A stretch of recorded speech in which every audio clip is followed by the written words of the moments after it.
So yun guys, makagsa. Nakakamiss yung ganitong buhay.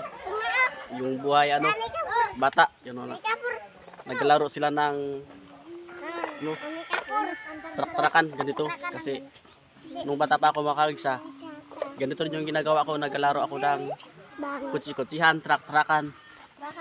Ngayon no, ito yung mga kabataan dito sa bukid. Naglalaro sila ng ano, trak-trakan.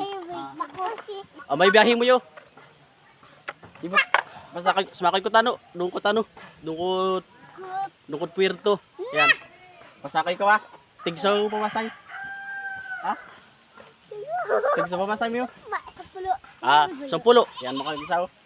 Ano ga kuno? Bayad yo 10 puntang puerto. Bayad mo 10. Kaya ato ko lang sumakay yo, mura nga. Pag 10 kay bayad. Ano makagsa?